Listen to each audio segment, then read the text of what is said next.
And sometimes he speaks and tells how the Lorax was lifted away.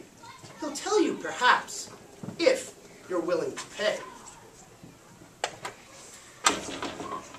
On the end of a rope, he lets down a tin pail, and you have to toss in 15 cents and a nail, and the shell of a great-great-grandfather's snail. Very odd payment. Then he pulls up the pail and makes a most careful count to see if you've paid him the proper amount. Then he hides what you've paid him away in his snug, his secret strange hole in his groovulous glove. Then he grunts, "I will call you by whispermaphone, for the secrets I tell are for your ears alone." Slup! Down slups the whispermaphone to your ear, and the old Onceler's whispers are not very clear, since they have to come down through a snurgly hose, and he sounds as if he's had smallish bees up his nose. "Now I tell you," he says with his teeth sounding gray, "how the Lorax got lifted and taken away. It all started way back, such a long, long time back.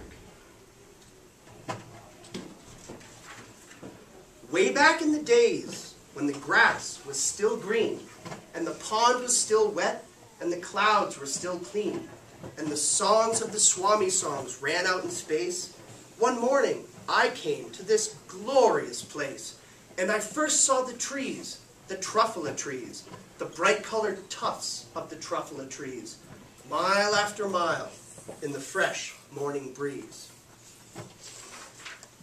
And under the trees, I saw brown barbaloots, frisking about in their barbaloot suits as they played in the shade and ate truffula fruits.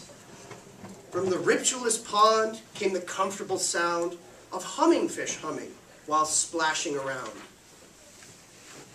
But those trees, those truffula trees, all my life I'd been searching for trees such as these. The touch of their tufts was much softer than silk, and they had the sweet smell of fresh butterfly milk. I felt a great leaping of joy in my heart. I knew just what I'd do.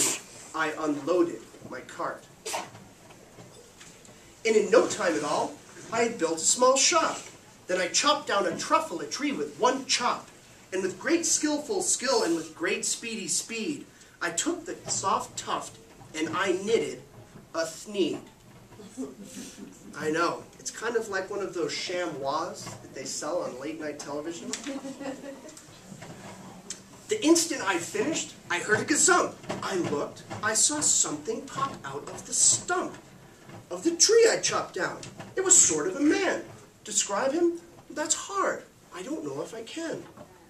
He was shortish and oldish and brownish and mossy, and he spoke with a voice that was sharpish and bossy. "Mister," he said with a sawdusty sneeze, "I am the Lorax. I speak for the trees. I speak for the trees have no tongues, and I'm asking you, sir, at the top of my lungs."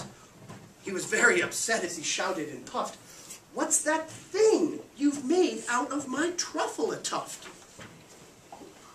"Look, Lorax," I said, "there's no cause for alarm. I chopped just one tree. I'm doing no harm. I'm being quite useful. This thing is a thneed. A thneed's a fine something that all people need. It's a shirt, it's a sock, it's a glove, it's a hat, but it has other uses, yes, far beyond that. You can use it for carpets, for pillows, for sheets, or curtains, or covers for bicycle seats." The Lorax said, "Sir, you are crazy with greed. There is no one on earth who would buy that fool thneed." But the very next moment, I proved he was wrong. For just at that minute, a chap came along, and he thought that the thneed I had knitted was great, and he happily bought it for $3.98. I laughed at the Lorax. "You poor stupid guy. You never can tell what some people will buy." "I repeat," cried the Lorax, "I speak for the trees." "I'm busy," I told him. "Shut up, if you please." I rushed across the room, and in no time at all, I built a radio phone and I put in a quick call. I called all my brothers and sisters and uncles and aunts and said, listen here, here's a wonderful chance for the whole Onceler family to get mighty rich. Get over here fast. Take the road from North Nitch. Turn left at Weehawken and sharp right at South Stitch. Glad I don't have to follow those directions. And in no time at all, in the factory I built, the whole Onceler family was working full tilt. We were all knitting thneeds just as busy as bees, to the sound of the chopping of truffula trees. Then, oh baby oh, how my business did grow. Now chopping one tree at a time was too slow, so I quickly invented my super axe hacker, which whacked off 4 truffula trees at one smacker. We were making thneeds 4 times as fast as before, and the Lorax, he didn't show up anymore. But the next week, he knocked on my new office door. He snapped, I am the Lorax who speaks for the trees, which you seem to be chopping as fast as you please.